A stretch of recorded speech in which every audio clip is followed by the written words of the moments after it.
Hello everyone and welcome to English Pod. My name is Marco. My name is Catherine, and today we have an intermediate level lesson about education and university. That's right. Today we're trying to find a university. We want to get some information about how much it costs and all that sort of stuff. So why don't we jump into the dialogue and see what's going on today.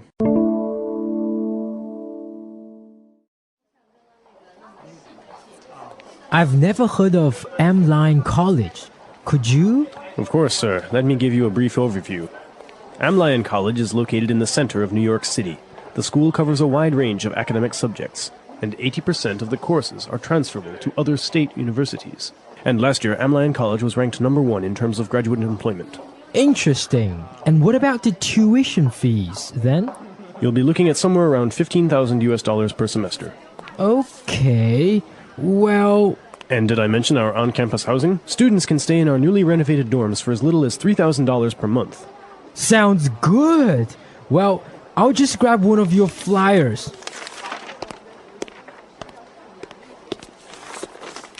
Sir, you got the wrong flyer. Sir! Sir! All right, we're back. So now let's take a look at some language on Language Takeaway. Language takeaway. So first up, Marco, we've got this word transferable. In the dialogue, the representative from Am-Lyon College said that 80% of the courses are transferable to other universities. Okay, so before we talk about transferable, what is the difference here? We have two words, college and university. So why is he saying that you can transfer your courses from Am-Lyon College to another university? Well, college and university are words that we use in English to describe higher education. That means education after high school. And a college is usually just for bachelor's students who are doing their first 4 years out of high school. But a university is it's usually a larger institution that has bachelor's degree students as well as master's degree students and PhD candidates. And so while a college is for 18 to 22-year-olds, a university can have students of all ages who are doing sometimes very advanced degrees, like postdoctoral work. Okay, very interesting. And so this is why the person mentions that 80% of the courses are transferable to other state universities. So transferable means that you can transfer, you can move to another university. So everything that you've studied, you can take with you. That's right. So a lot of people like to start at a college or vice versa. They like to start at a big university and transfer to a college. And so it's important to know that your courses can be transferred as well. So if I studied Spanish for 2 years, I can transfer I can transfer those courses to my new school. Right, so you don't have to start over. Right. Okay, very good. And, well, obviously one of the big questions when you're picking a university is the tuition fee. So tuition is the amount of money it costs to attend a university for usually a year. Tuition fees is the actual money you have to pay. So you can say, I can't afford my tuition fees this year, so I will be getting a part-time job. Okay.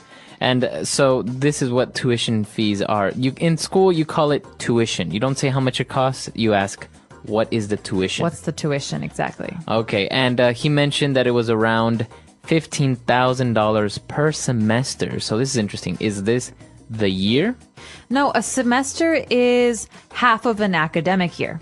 All right, so an academic year is usually September to May or June, and a semester is half of that. So first semester or fall semester is the study period between September and December or January. That's right. Okay, so basically what we could deduce is that this university costs $15,000 per semester or about $30,000 per year. That's right. Okay, very good. And well, he also mentioned about the on-campus housing. All right, so on campus is pretty straightforward. It means that this housing option where you live and sleep is on the campus. And a university campus is not one building, it's many, many buildings together. Sometimes there are classrooms and there are laboratories and there's a cafeteria, but there's also housing. And most housing comes in one style. What's the style they mentioned in today's dialogue? A dorm. This is where university students usually live if they live on campus. They have dorms. So dorm is short for dormitory, and it basically means that it's an apartment building for students or even sometimes workers that's very close to where they'll be studying or working. So what is the difference between a dorm and an apartment? Well, I can give you an example. Some dorms are very fancy, but my dorm at university was very simple. So I lived in one bedroom with another girl. There were 2 beds and no bathroom. And so everyone on that floor of the building shared bathrooms. And the bathrooms were, there's 6 showers and 4 toilets or whatever. Okay, very good. Yeah, I think this is the main thing with a dorm is usually you don't have a kitchen, you don't have usually your own bathroom, and so it's just basically a room and a bedroom, and then you share everything else with other people. All right, very good. A lot of great things related to college. I think this is very good vocab for you, especially if you're considering going to college or something like that. Especially if you're considering going to college or maybe you want to continue your studies. So why don't we go back? Let's listen to this dialogue again, and we'll be back with Fluency Builder.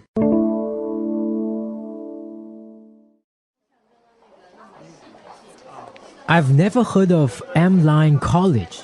Could you? Of course, sir. Let me give you a brief overview. Amline College is located in the center of New York City. The school covers a wide range of academic subjects, and 80% of the courses are transferable to other state universities. And last year, Amline College was ranked #1 in terms of graduate employment. Interesting. And what about the tuition fees, then? You'll be looking at somewhere around $15,000 per semester. Okay. Well... And did I mention our on-campus housing? Students can stay in our newly renovated dorms for as little as $3,000 per month. Sounds good. Well, I'll just grab one of your flyers.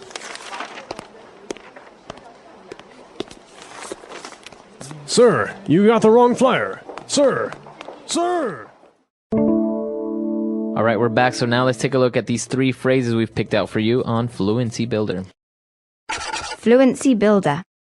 So again, when the person who was speaking for this college was describing it, they said that the school covers a wide range of academic subjects. Now, this phrase, wide range, is something you'll hear in a lot of different contexts. What does it mean, Marco? That's right. It means that they have a variety, a very big variety of subjects. So they don't only focus, for example, on business. They may have arts, they may have engineering, business, etc. So if you're studying at a university and they offer one course, they offer English, is that a wide range of subjects? No, that's not a wide range. So basically a wide range of subjects would be that you can have many, many, many choices. Okay. Well, after that, we also had a great phrase when we were discussing tuition fees. So the visitor asked, what about the tuition fees? And the answer was, you'll be looking at somewhere around $15,000 US. Now, you'll be looking at is a very, very strange phrase, right? Well, it's not strange, but it might sound strange to non-native English speakers. It's actually a very common phrase, especially when you're talking to salesmen. They don't want to say you'll have to pay or you have to pay or anything like this. They'll say, well, you'll be looking at somewhere around $15,000. And that means you are expected to pay this amount of money. But they don't really say pay. So this is the key thing. All right. So this is the price. This is the price tag. And this is something that, like you're saying, salespeople say so that you don't have to say, well, the price of this is $30,000. So another good context for this phrase would be like a car dealership. If I'm buying a car and I see a beautiful new Ford Mustang, and I say, well, how much does this cost? What would you, as the car dealer, say? I'll say, well, you'll be looking at around $30,000. I don't know. That's right. So this is a way of saying you'll have to pay. And well, the guy wasn't really convinced. I think it was kind of expensive because dorms were also $3,000 per month. So he was like, "Well, sounds good. Well, I'll just grab one of your flyers." All right, so this phrase "sounds good" is something that English speakers use all the time. I personally use it very, very often, and it's another way of saying okay.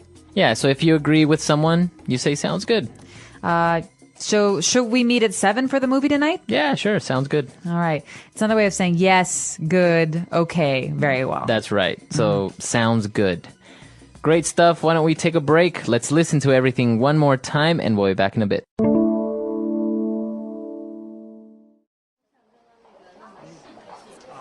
I've never heard of M-Line College.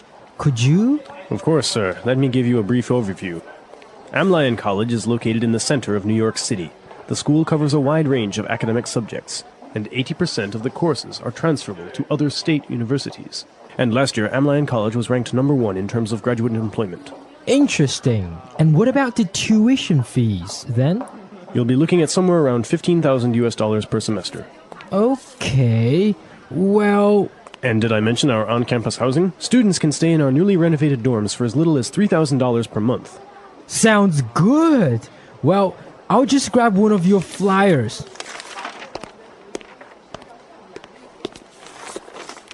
Sir, you got the wrong flyer. Sir! Sir! All right, so universities in the United States, they're infamous for being very expensive. That's right. And so we discussed the difference between colleges and universities, but I think it's important to also talk about the difference between public and private schools.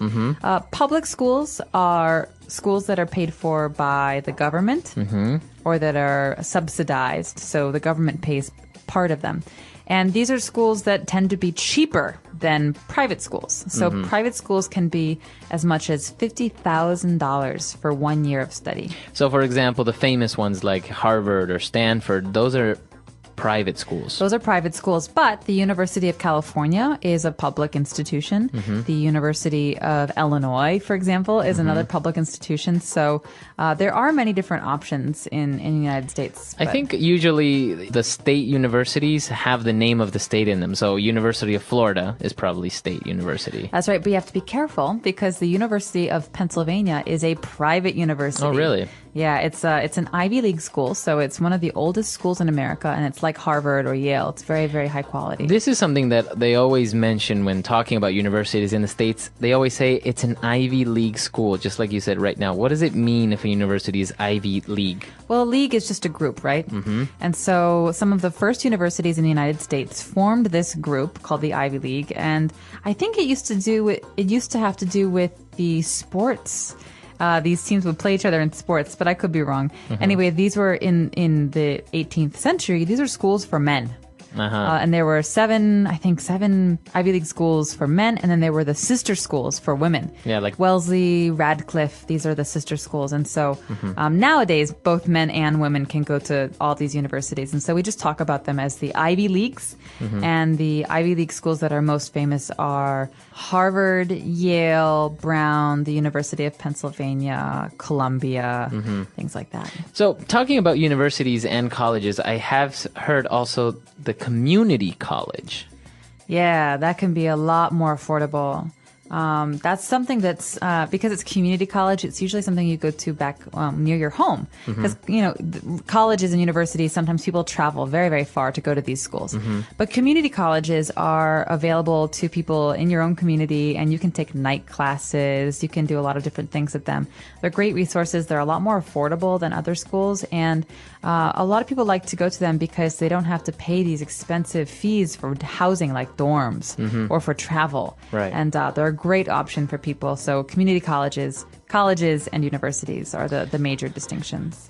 There is a lot to talk about on this subject, especially if you're a student or you're a professional considering doing a master's abroad, or you want to go to the States or Canada to study. There's a lot of things to take into consideration. So this is a great topic. We really want to hear from you. If you have any other questions or doubts, you can always find us at englishpod.com. We hope to see you guys there. Until next time. Bye. Bye.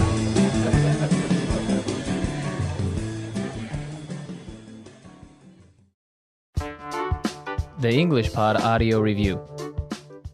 Listen to the meaning, then say the vocabulary word. A general review. Overview. A variety. Wide range. Place something in a particular position. Rank. School fee. Tuition. One of two divisions of an academic year. Semester.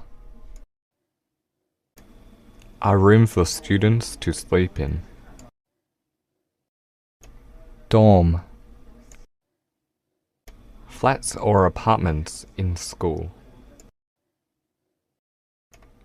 On-campus housing. A small sheet that advertises a product. Flyer. Let's try that faster. Place something in a particular position. Rank. A variety. Wide range. Flats or apartments in school. On-campus housing. One of two divisions of an academic year. Semester. A small sheet that advertises a product. Flyer. A room for students to sleep in. Dorm. School fee. Tuition. A general review. Overview. Now say the word and hear it in a sentence. Wide range.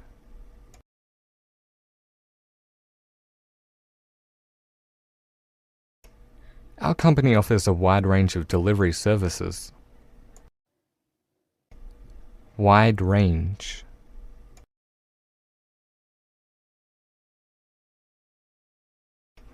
This ice cream place has a wide range of flavors. Wide range.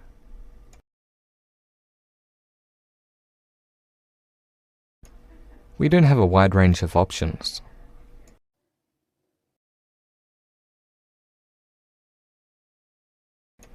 Are these courses transferable?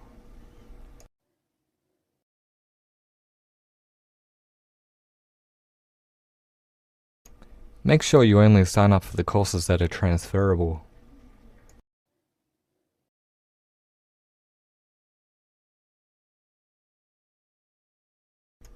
The courses weren't transferable, so I had to retake 5 classes. Rank.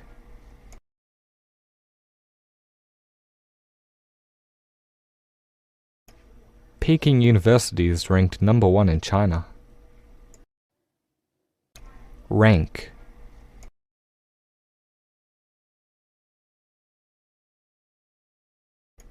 How is this university ranked in terms of campus facilities? Rank.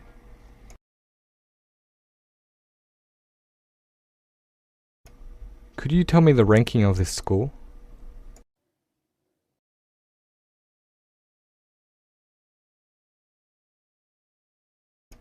Here is a list of academic subjects offered at this university.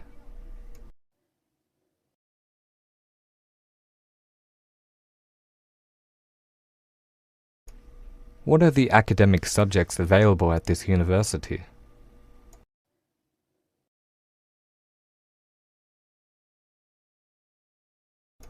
There are a range of academic subjects to choose from.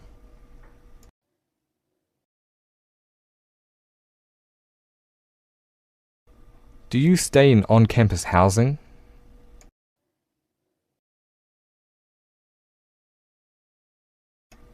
I live off campus.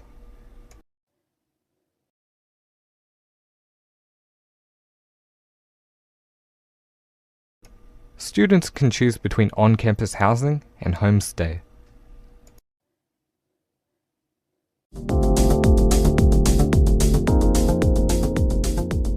Hello, everyone, and welcome back to English Pod. My name is Marco. And my name is Catherine, and today we have a cold lesson. That's right. It's the winter season, and of course, it gets cold in a lot of different places around the world, and so we're going to talk about heating.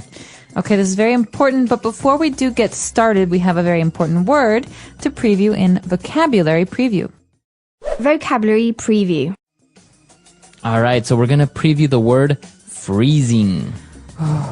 It is freezing today, by the way, so this is very appropriate. Freezing means very, very, very cold. Okay, it is freezing. Okay, so it's very cold. It's freezing today. It's so cold, in fact, you can't have water outside because the water will become ice. It will freeze. Okay, great word. So let's listen to our dialogue for the very first time.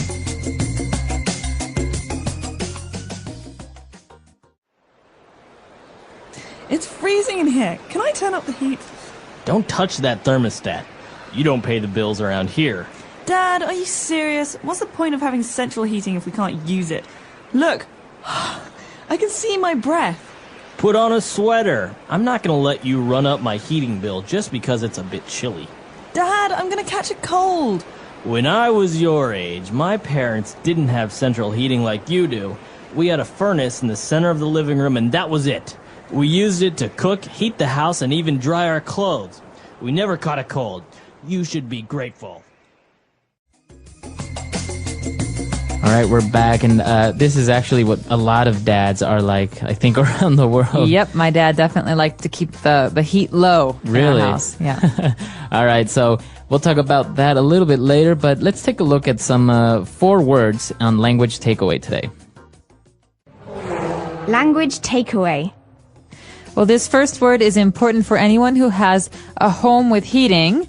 It's called a thermostat. All right, a thermostat. What is a thermostat? A thermostat is a dial or a device. A device on the wall that tells you how hot or how cold the house is. It's like a thermometer for your house. Okay, so you can move the thermostat, the temperature, to make the house warmer or colder, right? Right, so if it says it's 20 degrees and I think that's too cold, I can turn the thermostat up to 23 degrees. All right, and very much related to a thermostat and what this device does is our next word, central heating. Right, so if you have central heating, you have a thermostat. That's the way to control the heat. And central heating means that you have one heater for the whole house. And so the air comes into all the different rooms. So not many places in China have this, but for example, in the United States and Canada, it is very common. Okay, so your house or your apartment building will have central heating, and then you can control how cold or warm the house is with thermostats. Exactly. Very good. And well, our next word is related to temperature, and it's chilly. Chilly. Okay, so there's a big difference between chilly and freezing. Freezing means very, very, very cold. Chilly means a little cold. Right. So it's a little cold. It's a bit chilly. Right, so it's a bit chilly today. I'm going to wear a hat. Okay, if it's freezing, I'm going to wear a hat and mittens And and a coat. scarf and coat and boots. All right. So if it's a bit chilly, it's not very cold. And well, moving on, the dad mentioned about him having a furnace when he was young. That's right. The dad had a furnace in his house, and a furnace is a way to heat your house. It's like a stove. So yeah, just consider it like a big oven, right? Maybe you've seen it in the old movies where you would have to throw firewood into the furnace to make it heat up the house. Exactly. And so this is very common in older homes and not very common in apartments. Right. And well, that's all the words we have for language takeaway today. Why don't we listen to this chilly dialogue again?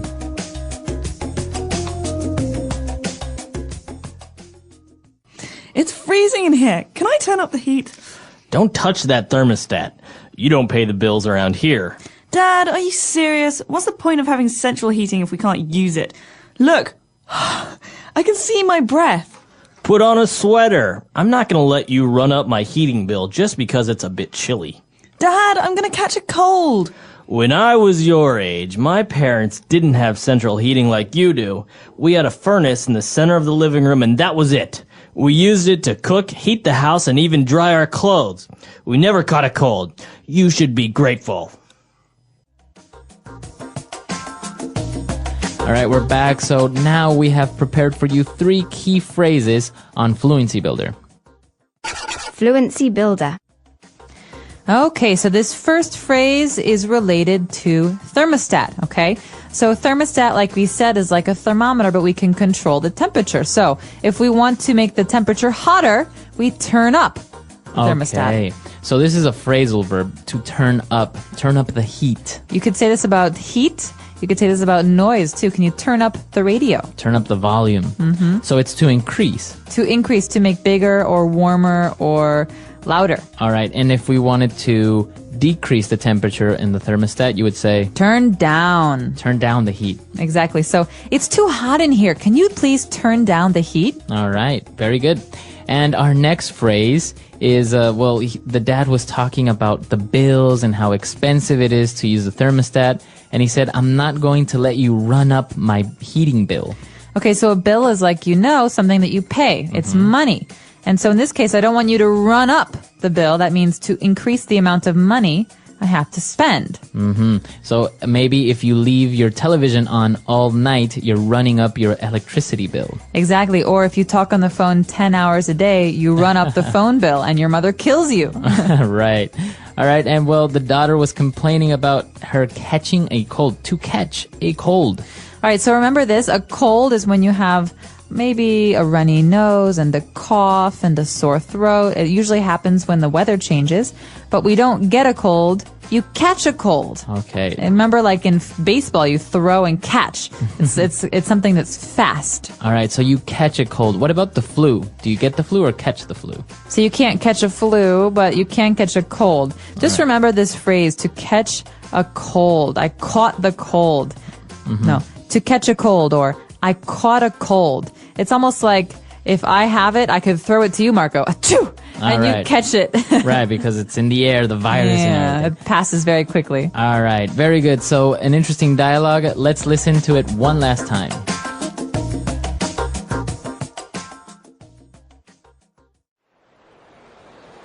It's freezing in here. Can I turn up the heat? Don't touch that thermostat. You don't pay the bills around here.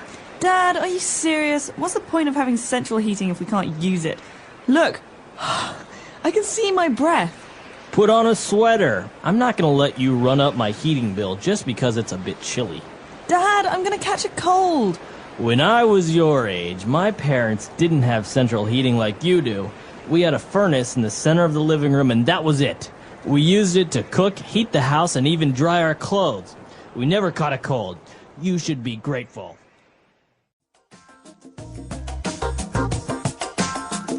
All right, we're back, and you mentioned about thermostat and your dad actually controlling the heating at home. Was this the case like this in this scenario?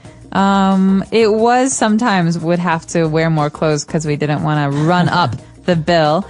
But we had a special situation in my house because I'm from Chicago and it's very cold in the winters in Chicago, but we had a fireplace. Okay, so even if it was very cold, we always had firewood and we could put on the fire in the fireplace to keep warm. So everyone would stay in the living room and read and listen to music and just, relax. Now, I heard that because, when you're burning wood, it causes some pollution. In some cities, it's banned, right, to actually turn on to have a fireplace. That's right. Mm-hmm. Yeah. So, but in Chicago, you can still do it. Absolutely. And in most of the states, you can. Although a lot of people in new houses, they don't have real fireplaces. They have electric fireplaces. And so you can use a light switch to turn on your fire. It's not a real fire. It's just a glowing fancy light. Yeah. All right. Well, very good. This is an interesting lesson, especially because the winter season is coming up and, everyone is cold. So we hope you enjoyed it. Heating. Understanding warmth in our lives. This topic is about heating, and it is made to help people who are learning English at the elementary and intermediate levels. Heating is an important part of life, especially in places where the weather can get cold. It helps people stay warm, safe, and comfortable in their homes, schools, and workplaces. By learning about heating in English, learners can improve their vocabulary, understand how heating systems work, and feel more confident in everyday situations, such as asking for help with a heater or talking about the temperature. Heating is something we all use, but we don't often think about how to talk about it in another language. This topic gives learners the chance to build their English skills by exploring something useful and real.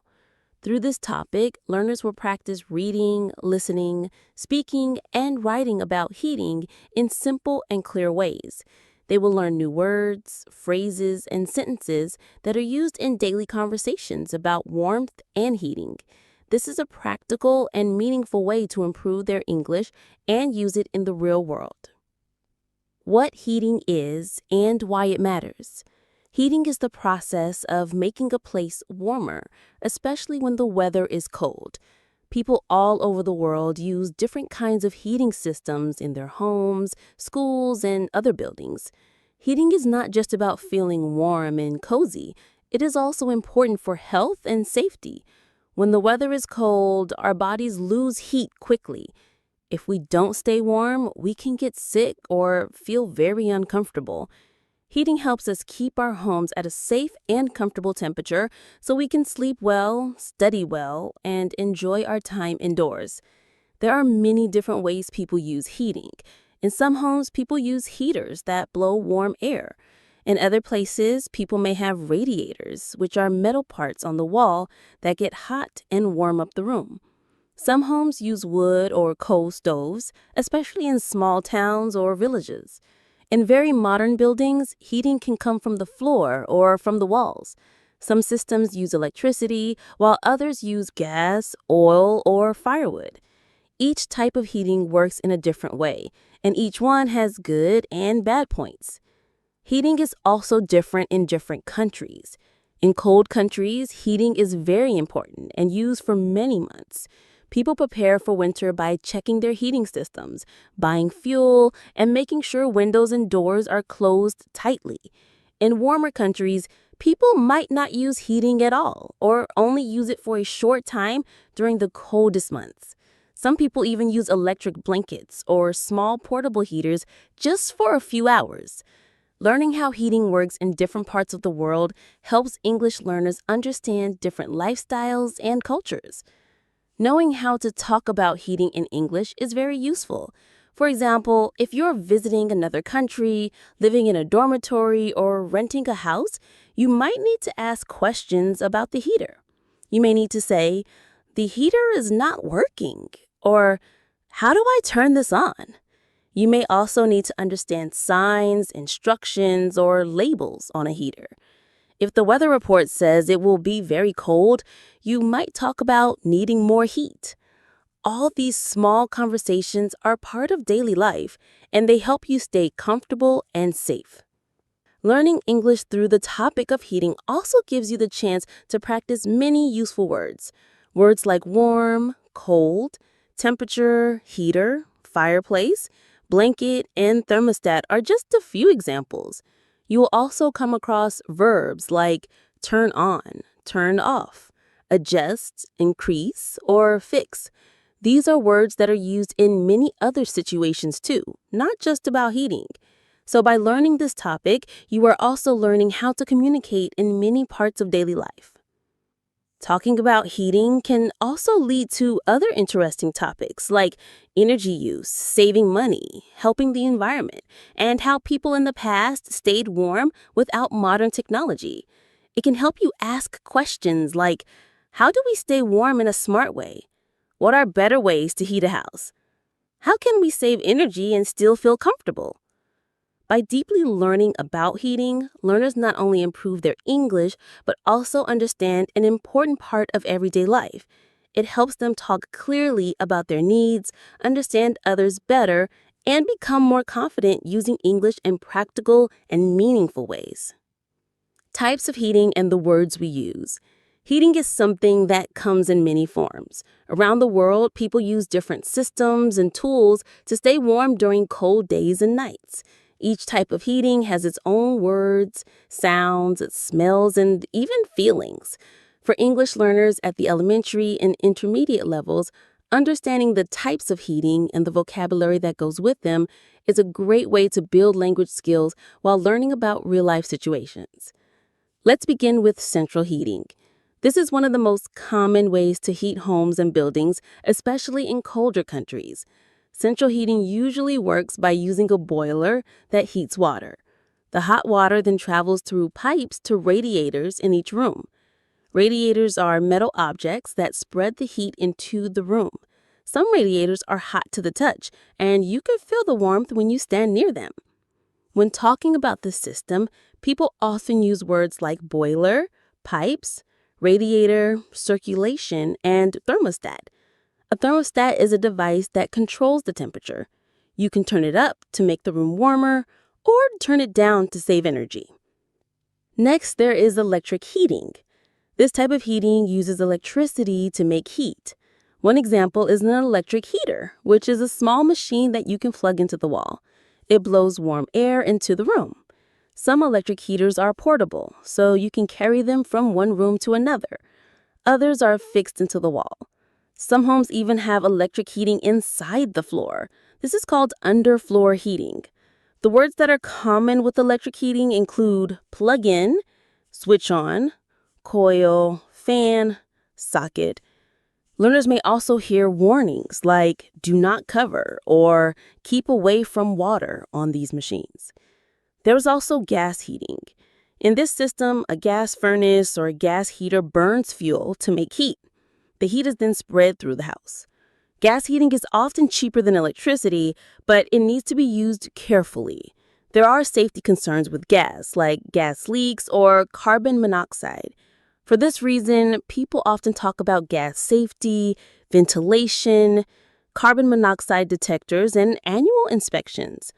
Understanding these words can help you stay safe and ask the right questions. In some places, especially in the countryside or in colder regions, people still use wood or coal for heating. They may have a fireplace or a stove. A fireplace is a place where you can burn wood to make a fire. A stove is like a closed box where fire burns, and it warms the whole room. People using this kind of heating often talk about firewood, logs, ashes, chimney, smoke, burn, and clean out. You might hear someone say, add more wood to the fire, or the chimney needs cleaning. These are common phrases when heating is done the traditional way. Besides these main types, there are also smaller items people use to stay warm. People use electric blankets, hot water bottles, heated pads, or thick comforters. These are not part of a big heating system, but they help in personal comfort. The vocabulary in this area includes blanket, quilt, warm up, wrap, heat up, and cuddle. For English learners, it is helpful to also learn the phrases people use in daily conversation about heating. For example, people say, it's freezing in here, or let's turn on the heat, or the heater isn't working. In service situations, someone might say, can you check the boiler, or please fix the radiator. In casual conversation, people talk about how cold or warm they feel, like, my feet are cold, or this room feels cozy. These phrases help learners become part of real conversations in English-speaking environments. Another important part of this topic is describing temperature and comfort. Words like chilly, warm, boiling, frosty, cool, toasty, and lukewarm are commonly used. These help people explain themselves better and more naturally.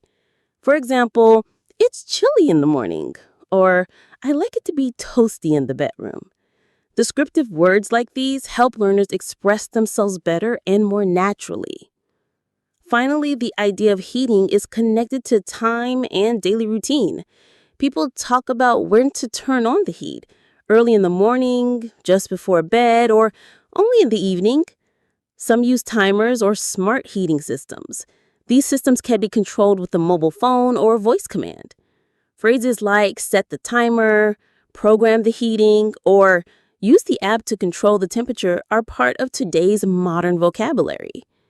By learning about the different types of heating and the language connected to them, English learners can build strong vocabulary, better listening skills, and more natural speaking ability. They can talk about their daily lives, explain problems, and ask for help when needed. Heating is a normal, everyday topic, but when it is explored deeply, it becomes a powerful tool for language learning. Heating in daily life and how we talk about it. Heating is more than just a system or a machine. It's a big part of everyday life, especially during the colder months. We may not always think about it, but heating plays. If someone wants to get help from a professional, they may need to make a phone call or send a message. On the phone, they can say things like, "Hi, I need help with my heater. It's not heating properly." Or, "Could someone come and take a look today?" In a message or email, they might write, "The heating system in my apartment isn't working. The radiator stays cold and the temperature doesn't change even when I turn the dial. Please let me know when someone can come to fix it." Writing about problems like this is a useful skill for both English practice and real-world needs. In some cases, people also talk about heating problems when traveling. In a hotel room, they might say, "The room is cold. Is there a heater?" Or, "The heating system doesn't seem to be working." In colder places, tourists may need to rent places with good heating. So phrases like, "Does the apartment have heating?" or "Is heating included in the price?" are also important for learners who plan to travel or stay in new places. Understanding how to talk about heating problems in English also helps learners develop listening skills. When someone gives advice, they may say, "Try turning the dial to the right. Make sure the windows are closed," or "Give it a few minutes to warm up." These sentences may seem simple, but they are part of many service calls or help from friends and neighbors. Learners who understand them can follow instructions and solve problems more easily. In summary, talking about heating problems in English involves more than just knowing the names of parts or systems. It involves expressing your needs, asking for help, giving information clearly, and understanding advice or warnings. These skills are essential in real life and give learners more power to live, travel, or work in English-speaking environments. Heating problems may be uncomfortable, but they offer valuable learning moments that connect language with daily living. Heating and the environment. Learning English through energy, climate, and responsibility. Heating is not only a part of personal comfort, it also plays a role in the wider world. As we keep ourselves warm during cold months, we are also using energy, which can have an effect on the planet. For English learners, understanding how heating connects to the environment is not just about learning new vocabulary. It is about learning how to think, speak, and act with awareness. In this final part, we will look deeply at how heating affects energy use and climate, and how learners can develop the language to talk about these important ideas in English. When people heat their homes, schools, or offices, they usually use electricity, gas, or fuel like oil or wood. All of these energy sources come from the earth. Some are renewable, meaning they can be replaced, like solar power or wind power. Others, like coal and natural gas, are non-renewable, which means they will eventually run out. Using large amounts of non-renewable energy can also release gases like carbon dioxide into the air, which adds to climate change.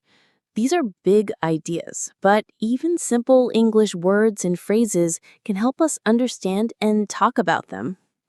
In recent years, more people have begun to ask questions like, how can we heat our homes in a cleaner way?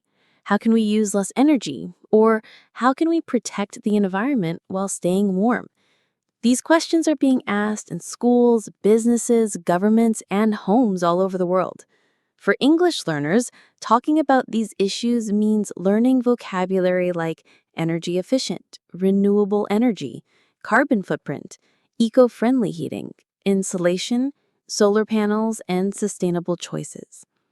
One way people reduce their use of energy is by improving insulation. This means adding materials to walls, windows, or doors that help keep warm air inside. When a building is well insulated, it stays warmer for longer, and the heater doesn't have to work as hard. This saves energy and money. Phrases like energy-saving windows, double-glazed glass, and sealed the drafts are useful for learners to understand when reading about or talking about ways to improve a home. Another way people use less energy is by switching to smart heating systems. These systems can be controlled by a smartphone or a timer.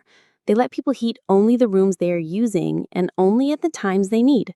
For example, someone might say, I set my heating to turn on 30 minutes before I get home.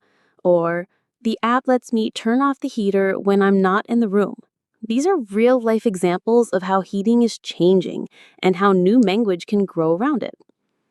Solar heating is another topic that combines heating and the environmental care. Solar panels can collect the sun's energy and use it to heat water or air inside a building. This kind of heating does not create pollution and can be used in many places around the world. Learners can use phrases like solar-powered, natural heating, clean energy, and green technology to describe these systems. Even if a learner doesn't use solar heating personally, they can take part in global conversations about new technology and environmental hope. There are also smaller changes that people can make to use less energy. These include wearing warm clothes indoors, using heavy curtains to keep the heat inside, and turning the heat down at night. In English, we talk about these habits using simple sentences like lower the thermostat, put on another sweater, or close the door to keep the warmth in. These everyday actions show that small choices can help protect the planet while keeping us comfortable. Another idea that connects heating to the environment is how heating affects air quality. In some places, people burn wood or coal to stay warm, especially in rural areas. This can create smoke and pollution, which is bad for people's health and for the environment.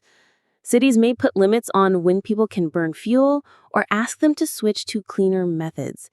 English learners may hear phrases like air pollution, smoke control zones, clean air laws, and environmental regulations. Understanding these terms helps people follow local rules and join community discussions. Learning about heating and the environment also means thinking about fairness. In some parts of the world, people don't have access to safe or reliable heating. Others may not be able to afford to heat their homes in winter. This is sometimes called fuel poverty or energy poverty. These terms are important in discussions about climate justice and human rights. English learners who understand this topic can read the news, write essays, or take part in debates on social and environmental issues. Schools, governments, and media often talk about ways to reduce heating-related pollution and create a greener future. English learners may hear about green building codes, climate action plans, energy-efficient homes, and renewable energy targets. These ideas are part of larger efforts to fight global warming, and being able to talk about them in English helps learners join international discussions. Heating can even be part of writing and creative expression. Learners might write essays, poems, or letters about their experiences with winter, energy use, and hopes for the future. They might say, in my country, many people use wood to heat their homes. Or, I hope one day we can all use clean energy. These sentences combine personal experience with global awareness, and they help learners build strong, meaningful English skills. In the end, heating isn't just about staying warm. It's about how we live, how we use the Earth's resources, how we care for our neighbors, and how we imagine a better world. By learning the language of heating in English, we are doing more than learning words. We are learning how to live wisely, speak clearly, and take part in the warm, shared world we all belong to. Heating connects our bodies, our homes, and our Earth. And language connects our thoughts, our hopes, and each other. When we learn to speak about heating in English, we are doing more than learning words. We are learning how to live wisely, speak clearly, and take part in the warm, shared world we all belong to. The English Pod Audio Review. Listen to the meaning, then say the vocabulary word. Acquire bills or debts. Run up. Increase the intensity of a device. Churn up. Very cold. Chilly. Become infected with a cold. Catch a cold. Thankful. Grateful. Let's try that faster. Acquire bills or debts. Run up. Increase the intensity of a device. Churn up. Thankful. Grateful. Become infected with a cold. Catch a cold. Very cold. Chilly. Now say the word and hear it in a sentence. Run up.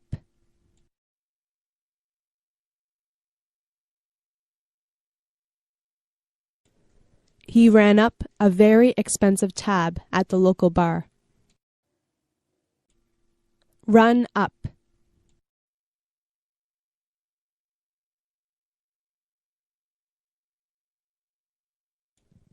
The new heating system they installed ran up their electric bill. Run up.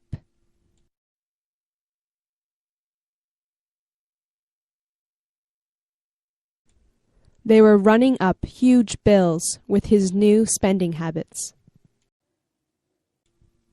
Churn up.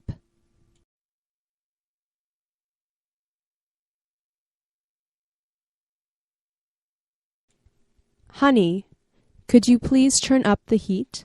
It's freezing in here. Churn up.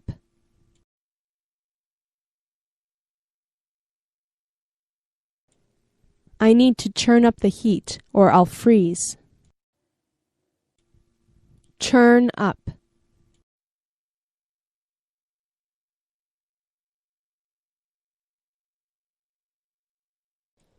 I wish I could turn up the heat, but I don't have any control in this hotel room. Chilly.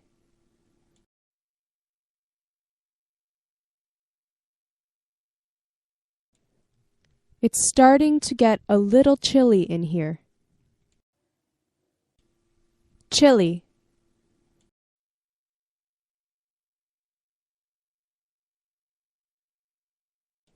He said that it was so chilly that he had to put 2 sweaters on.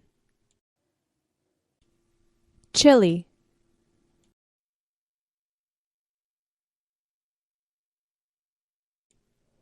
It is very chilly in this room. Catch a cold.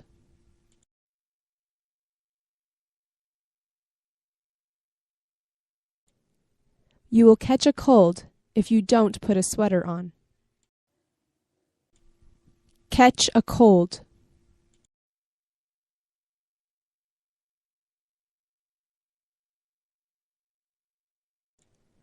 My friend Amy caught the flu and had to stay home for a week. Catch a cold.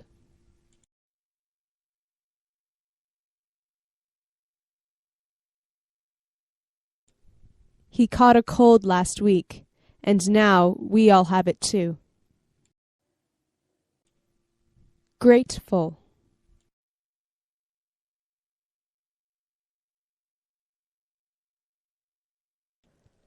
I am so grateful that the police came just in time. Grateful.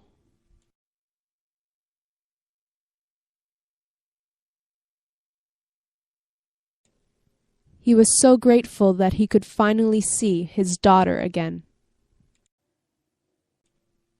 Grateful.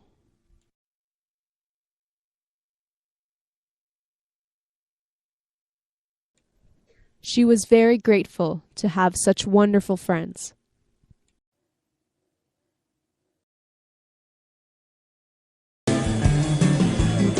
Hello, everyone, and welcome to English Pod. My name is Marco. And my name is Catherine, and today we're going on a little driving lesson.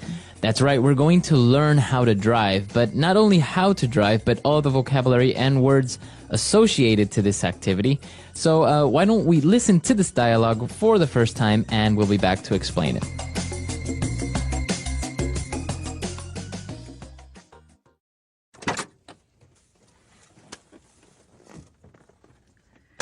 Okay, I'm ready for my driving lesson. Should I start the car? Hold on there, Fittipaldi. First, let's go over things one more time. Now, before you even think of starting the car, make sure your seat is at a comfortable position and you can grip the steering wheel firmly. Next, check your rear view mirrors to make sure you can see properly. We've been through this a million times. Let's get going already. I'm ready. Fine. Start the car. Okay, now gently step on the clutch and shift to first gear. Good. Now accelerate gently and let go of the clutch as you do it. There we go. Good. I'm doing it. I'm driving. This is awesome. Let's turn some music on. Keep your eyes on the road. No music. We are coming up to a red light. Step on the brakes. What are you doing? I said the brakes. Look out for those people. Get off the sidewalk. Get out of my way! Oh, this is just like playing video games. It's the police! Pull over! They'll never take me alive!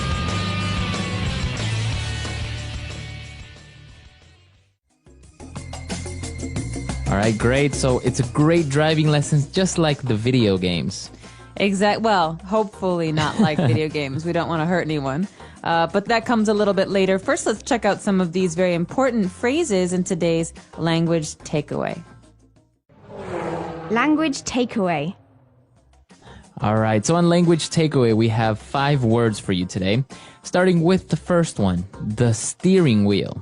Okay, steering wheel. So this comes from the fact that we have a wheel that we use to turn the car left and right. Mm-hmm. And so that's called to steer, to change the direction of something. So the verb to steer is to take it left or right. Exactly. So steering wheel is the instrument that we use to change the car's direction. Very good. And, apart from this instrument, also in order to look to other cars that are behind you, you would look at your rear view mirror. Great. So rear view mirror. This is a mirror that you have in front of you in the middle of the car, and you look at this mirror to find out if there are cars behind you. So it's a rear view. That means you're looking at the back. Rear means back or behind. What about the mirrors that are on the side of the car, on the doors? Those are called side view mirrors. Side view mirrors. Very literal. Mm-hmm. Okay, very good. And moving on, he was instructing her on how to drive, and he said, step on the clutch.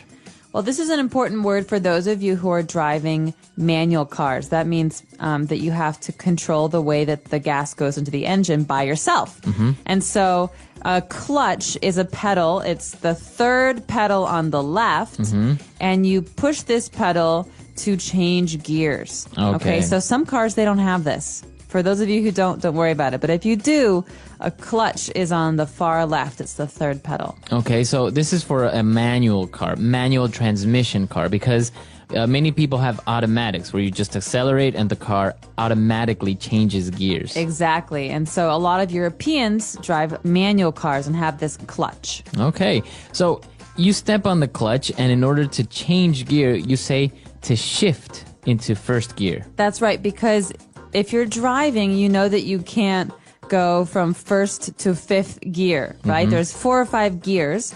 And so you have to go 1, 2, 3, 4, 5. You have to go in order. So we're shifting. We're moving up or we're moving down. So that's called to shift. All right, to shift. And now in the dialogue, we heard to shift into first gear. So that's what it's called. Exactly. And so normally the car starts in N, neutral. That was when you're at a brake, you're to stop.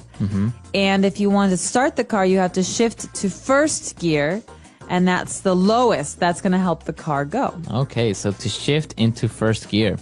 Awesome vocabulary. I think this is really useful, especially because it's very specific, so you don't really see it very often in anywhere, but sometimes you need to use it. That's right, and it's especially useful if you're trying to teach someone How to drive. Yeah, because not everyone knows how to drive manual. Exactly. So why don't we listen to the dialogue again, and we'll be back to explain Fluency Builder.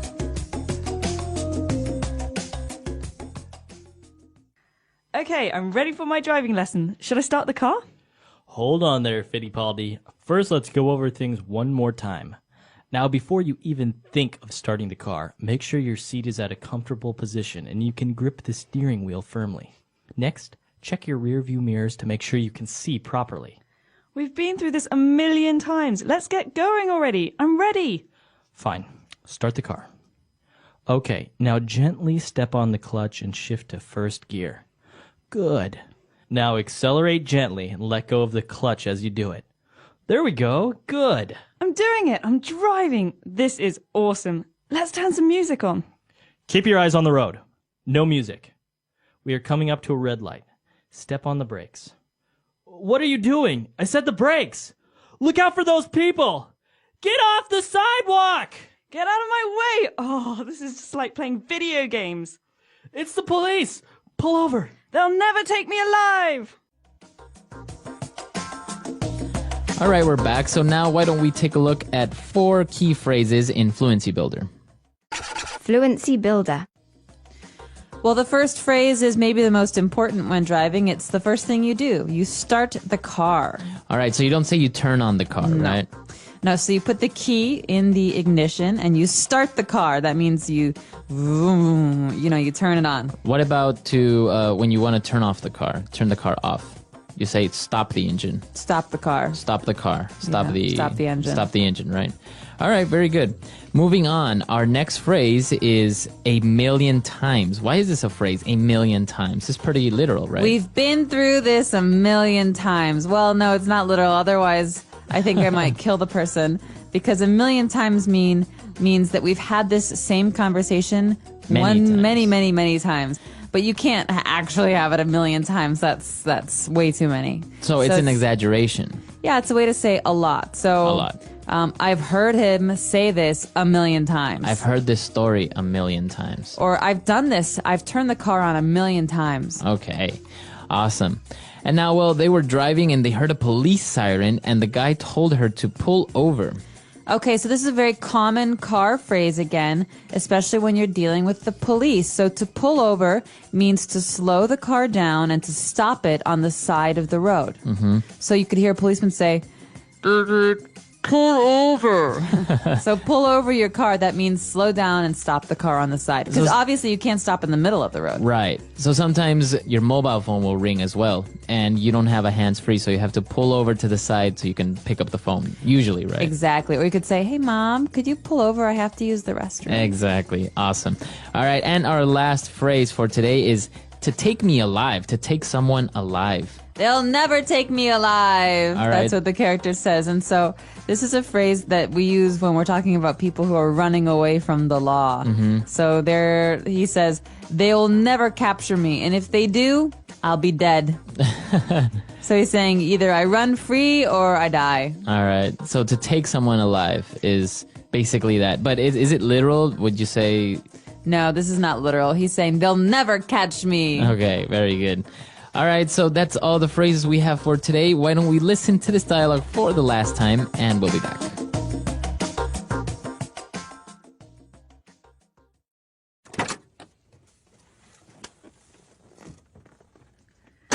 Okay, I'm ready for my driving lesson. Should I start the car? Hold on there, Fittipaldi. First, let's go over things one more time. Now, before you even think of starting the car, make sure your seat is at a comfortable position and you can grip the steering wheel firmly. Next, check your rear view mirrors to make sure you can see properly. We've been through this a million times. Let's get going already. I'm ready. Fine. Start the car. Okay, now gently step on the clutch and shift to first gear. Good. Now accelerate gently and let go of the clutch as you do it. There we go. Good. I'm doing it. I'm driving. This is awesome. Let's turn some music on. Keep your eyes on the road. No music. We are coming up to a red light. Step on the brakes. What are you doing? I said the brakes. Look out for those people. Get off the sidewalk. Get out of my way. Oh, this is just like playing video games. It's the police. Pull over. They'll never take me alive.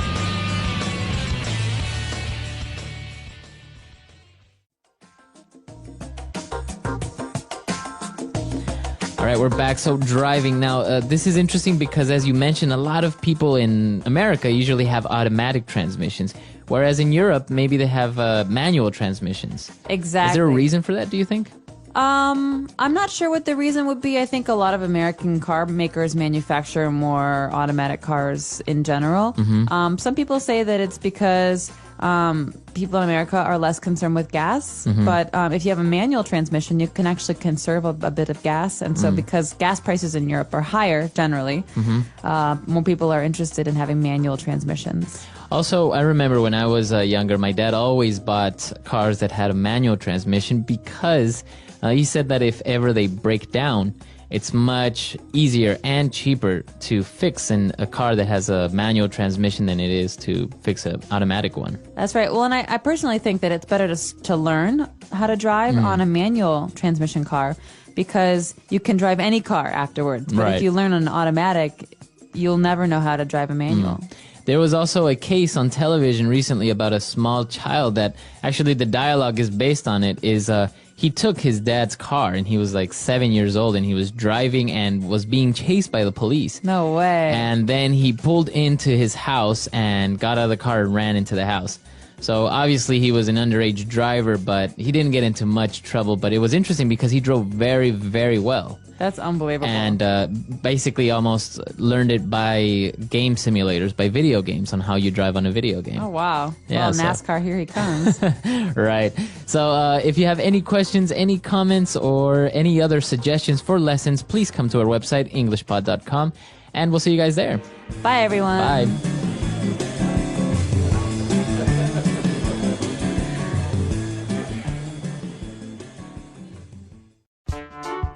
The English Pod Audio Review. Listen to the meaning, then say the vocabulary word. Hold.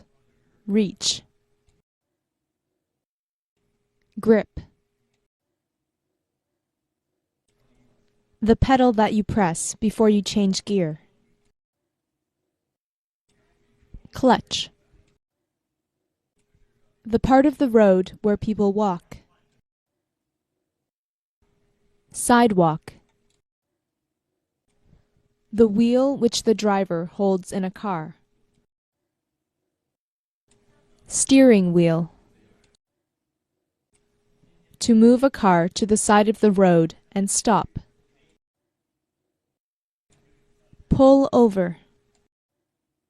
Let's try that faster. Hold. Reach. Grip. The wheel which the driver holds in a car. Steering wheel.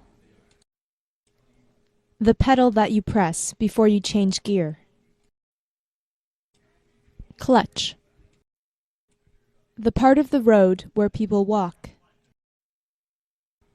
Sidewalk. To move a car to the side of the road and stop.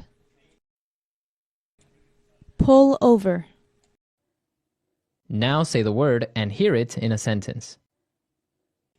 Grip.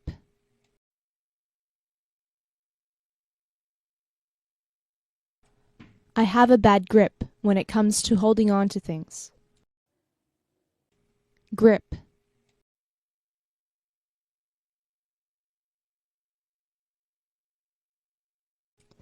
Grip the steering wheel firmly and make sure your hands have free space. Grip.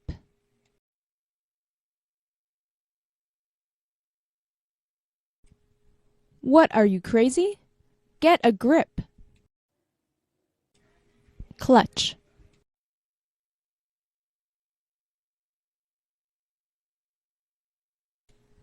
I have to take the car to the mechanic because the clutch is broken.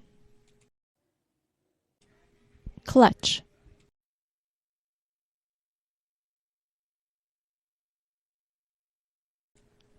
Remove your foot from the clutch very slowly as you accelerate. Clutch.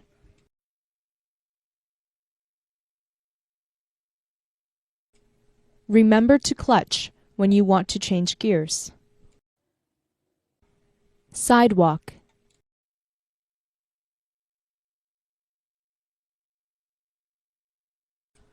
I hate it when people ride their motorcycles on the sidewalks.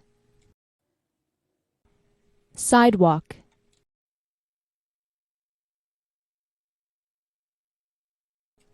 Some sidewalks in this city are too crowded. Sidewalk.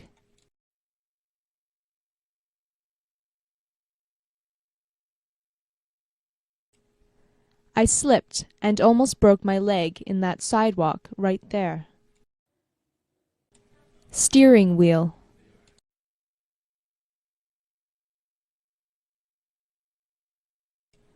I'm thinking of buying a new steering wheel for my car. Steering wheel.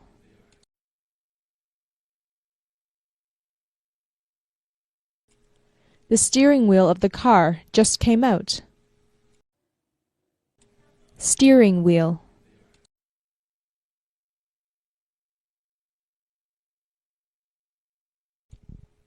Someone took the steering wheel from my car and left the rest of it.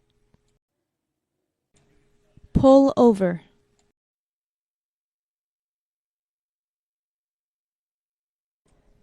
He should have pulled over, but he didn't. Pull over.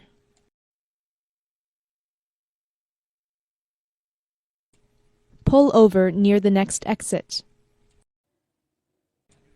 Pull over.